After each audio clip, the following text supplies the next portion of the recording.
This is gonna be good. Here we go.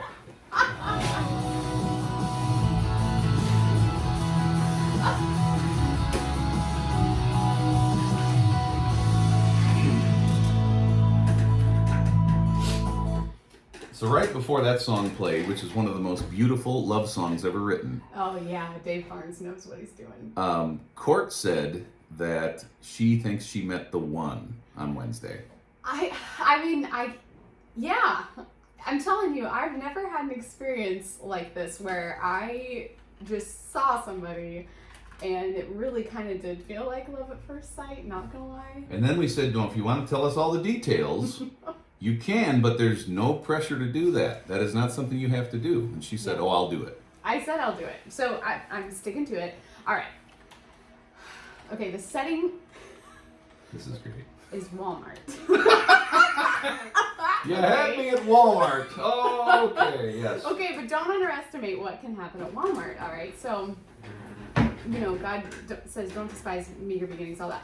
All right, so I just picked up toothpaste, and I'm like over in the pharmacy section and minding my own business. Had an AirPod in, actually, so I was listening to something, and this guy comes walking towards me, and I didn't see him at first, and then I see him, and I'm like, oh, and he's like, hi. Okay, what does that mean? Oh, I see him, and what's going through your mind there? I was like, oh, cute. Okay, that's what I figured. Okay, so then he says hi, which kind of struck me because, most of the time we're just like nod and move on, Mm-hmm. So I was like too flustered to say hi back, unfortunately. Wow. And so I was like, just walked away, smiled, of course, and then I looked back and he looked back. And I was like, did I just see that? I thought, well, I'd like to run into him again, but I was going the opposite direction. So it wasn't enough to drop what you were doing and say, oh, hi, I'm Court. No, I was too shy. Okay. So I went over to the food section, picked up some vegetables, and then, lo and behold, he was in the bread aisle. Get out of here. Walmart is a big place. It's a big place, and he was probably only there for one thing, I figured. And so anyway, I see him again, and this time I'm even more flustered. And I just was super awkward. He smiled like it was like a knowing smile, like, oh, there you are again. Really? Yeah, and I was like, just awkward. So I moved on, and I'm like, oh, blew it again. And maybe I'll see him a third time. So I'm like down in the sour cream section, picking up some cream cheese. I'm like, I've been here forever. He's long gone.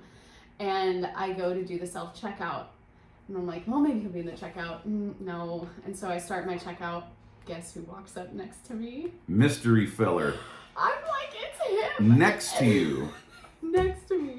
Wow. And he gives me this knowing look, and I'm like, am I gonna say something? And then, okay, so he has like 2 items, and I've got multiple things, and so I'm just minding my own business. Literally, my heart is pounding. I'm like, this is ridiculous, Courtney, get it together. So then, I think he was stalling, and he went and grabbed a drink, and I'm like glancing to see, well, maybe he's married, he's probably got a ring on his finger. No ring, so then I'm like, okay. We better not be doing knowing looks if he's married. Exactly, and that was one of my hesitations. I'm like, I don't want to say anything if he's married. Right. Well, anyway, so he's kind of like just stalling, and then he checks out and he finishes, and I'm like, I blew it, he's gone. But I'm like, well, maybe we parked near each other. So I go out to the parking lot, I'm hurrying, sure enough, he's in the same row. No way! No way! You're making it up. I'm not. These things don't happen at Walmart. I know. So he looked back to see if I was following. Oh, and he's not creepy. He's just so cute. And okay, so he gets in his truck, and I'm putting my groceries away. I'm like, what am I gonna do? This is it. This is the last time I'll see him. I pull out. He still hasn't left the parking lot. I'm like, oh, he's waiting. And so I pull. Pull past him, roll down my window just in case. I don't know in case of what, but I just roll down my window. So he's now, real quick, let me just interject. What was he wearing? Shining armor? What was he riding? A horse? Was he driving a horse? No, a black pickup truck. Okay. A nice one. It didn't give me any creepy vibes. So is the person listening right now? I'm just wondering if you're wondering as much as others, like, how is this going to end? Of course. I was wondering, how is this going to end? Is this going to be the end? And I pull up to the stoplight. I'm turning right. He pulls up next to me. Come on. And his window's cracked, and I look over, and he waves and smiles, and I'm like, oh! Was it... This is getting too good. Was it the same knowing smile, or was it a different sort of smile? It was the same smile. He was like, oh, hey. And I was like, oh, hey.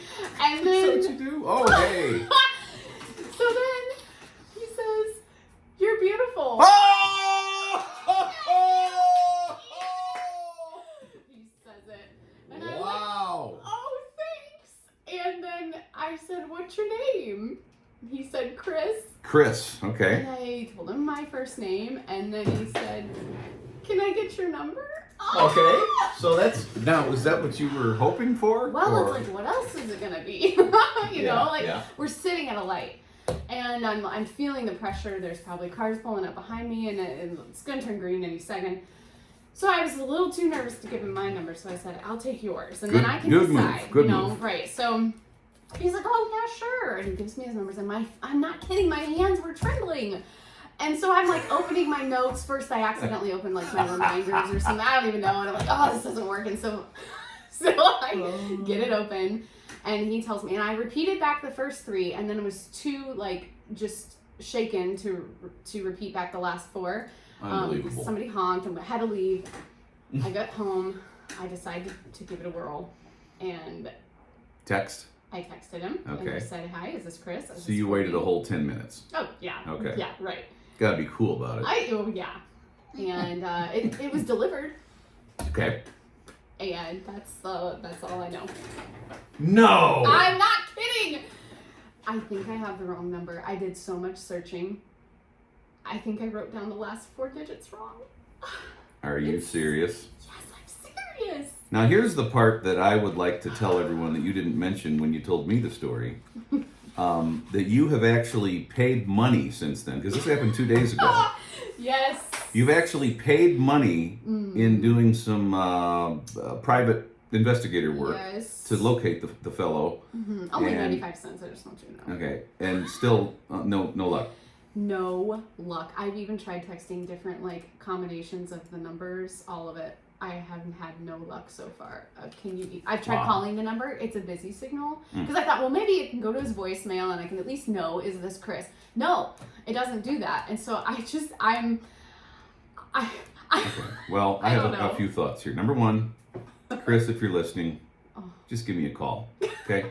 Number two, because we got some things to talk about, what has been happening here the last couple of days. Number two, we have a text from Anonymous that says, oh my, I can't get out of my car to go to work until I hear the end of this story. And I just want to thank you for listening, but I also want to apologize for the fact that this is a terrible ending. It's a terrible ending. But you can pray. Yeah, you can. Imports in downtown. How about that?